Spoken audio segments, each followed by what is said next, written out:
जी, तीसरा प्रश्न है। देखिए, वर्तमान की अमेरिका की हिंसा की घटनाओं के बाद राष्ट्रपति ट्रंप का राजनैतिक भविष्य अनिश्चित दिखाई देता है और इस समय भी उनके ऊपर महाभियोग का खतरा मंडरा रहा है। तमाम जो यूनाइटेड स्टेट्स के डेमोक्रेटिक पार्टी के खासकर जो मेंबर्स हैं, वो हाउस ऑफ रिप्रेजेंटेटिव में उनके खिलाफ इम्पीचमेंट की प्रक्रिया शुरू करने की तैयारी में भी दिखाई दे रहे हैं। और प्रेसिडेंट ट्रंप पहले भी 2019 में एक बार उनका इम्पीचमेंट हाउस ऑफ रिप्रेजेंटेटिव में हो गया था। हालांकि सेनेट में ये प्रस्ताव पास नहीं हो पाया, लेकिन जो वर्तमान में स्थितियां दिख रही हैं, ऐसे में उनके विरुद्ध इम्पीचमेंट की प्रक्रिया फिर से शुरू की जाने की संभावना बन सकती है। और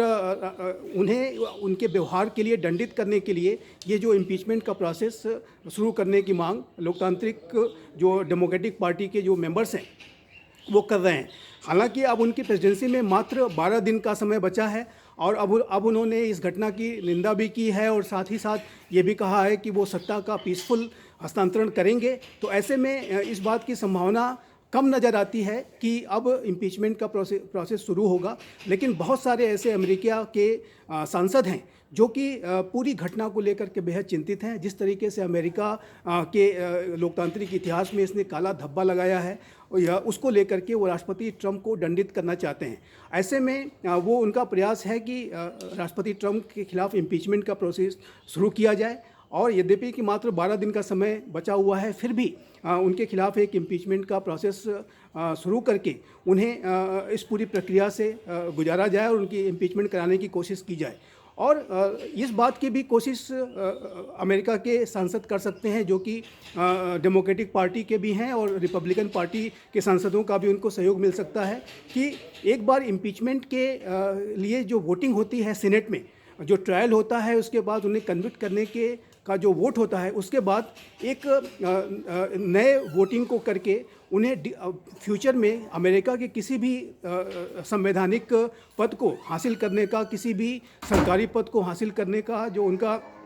प्रयास हो सकता है, उसको बाधित करने के लिए उन्हें डिस्क्वालीफाई किया जाए। तो इस बात की संभावना भी हो सकती है कि भविष्य में राष्ट्रपति ट्रंप को सीनेट में एक सामान्य बहुमत से वोट करके उन्हें फ्यूचर में किसी ऑफिस को होल्ड करने से डिस्क्वालीफाई कर दिया जाए। लेकिन ये जो डिस्क्वालिफिकेशन का जो वोट है, वो तभी हो सकता है कि जब एक बार इम्पीचमेंट का जो ट्रायल होगा, जो सीनेट में जो कन्विक्शन का जो ट्रायल होगा, उसका वोट हो जाने के बाद ही ये वोट हो सकता है। तो मुझे लगता है कि राष्ट्रपति ट्रंप के विरुद्ध जिस तरीके का इस समय वातावरण है, उसमें इम्पीचमेंट का प्रोसेस डेमोक्रेटिक पार्टी के सदस्य शुरू करने का प्रयास कर सकते हैं और ये प्रस्ताव सीनेट में भी जा सकता है और उन्हें डिस्क्वालिफिकेशन उनका कराने की भी कोशिश हो सकती है। हालांकि अब चूँकि समय बहुत कम रह गया है,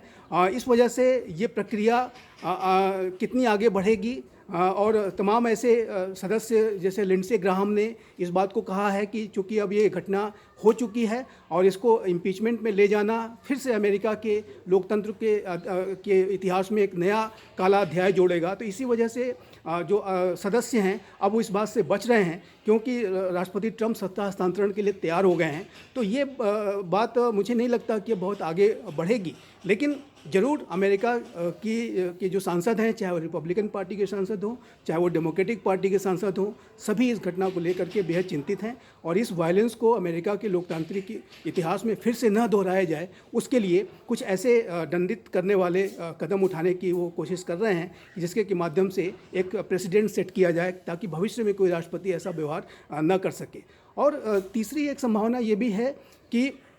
जो है अमेरिका के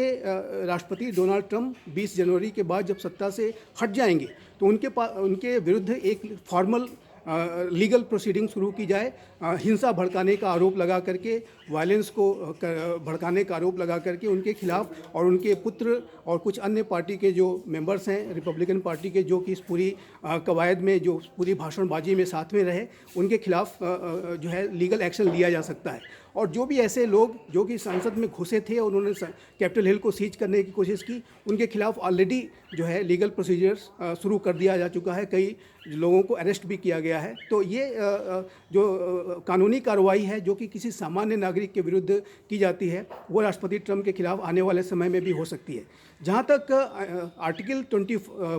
जहाँ तक अमेंडमेंट 25 का इस्तेमाल करने की बात है, तो ऐसा लगता है कि उपराष्ट्रपति पेंस अब इसको लेकर के कोई फॉर्मल इनिशिएशन लेने के मूड में नहीं दिखाई देते हैं, क्योंकि अब समय भी बहुत कम रह गया है। लेकिन ये ज़रूर है कि अमेंडमेंट 25 का इस्तेमाल करते हुए अमेरिका का जो उपराष्ट्रपति है अपने कैबिनेट के जो मेजॉरिटी के मेंबर्स की सहायता से राष्ट्रपति को तुरंत ही इम्पीच कर सकता है। और ये जो प्रस्ताव है कांग्रेस में 2/3 बहुमत से पास अगर हो जाता है तो राष्ट्रपति तुरंत ही इम्पीच हो सकता है। तो अमेरिका के संविधान में हर तरीके की व्यवस्था की गई है और हर तरीके से पूरे संविधान को, पूरे लोकतंत्र को बचाने की व्यवस्था है, जिसमें कि राष्ट्रपति को त्वरित गति से भी इम्पीच किया जा सकता है और एक फॉर्मल प्रोसेस के थ्रू भी इम्पीच किया जा सकता है। तो जाहिर है कि ये जो राष्ट्रपति ट्रंप का जो भविष्य है वो अनिश्चित दिखाई देता है। लेकिन चूंकि मुझे नहीं लगता कि इम्पीचमेंट का प्रोसेस बहुत लंबा खींचेगा, तो इस बात की भी संभावना दिखाई देती है कि राष्ट्रपति ट्रंप अगले जो इलेक्शन का जो प्रोसेस शुरू होगा उसमें फिर से इस बात की कोशिश करेंगे कि वो फिर से रिपब्लिकन पार्टी का प्रेसिडेंशियल नॉमिनेशन लें और जो है फिर से एक राष्ट्रपति चुनाव लड़ने की कोशिश कर सकते हैं। और जाहिर है कि राष्ट्रपति ट्रंप जिस तरह से महत्वाकांक्षी हैं, जिस तरह से वो हार नहीं मानने वाले व्यक्ति दिखाई देते हैं, ऐसे में इस बात की संभावना दिखाई देती है कि आने वाले 2024 के राष्ट्रपति चुनाव में वो फिर से अपनी दावेदारी को करने की कोशिश करेंगे।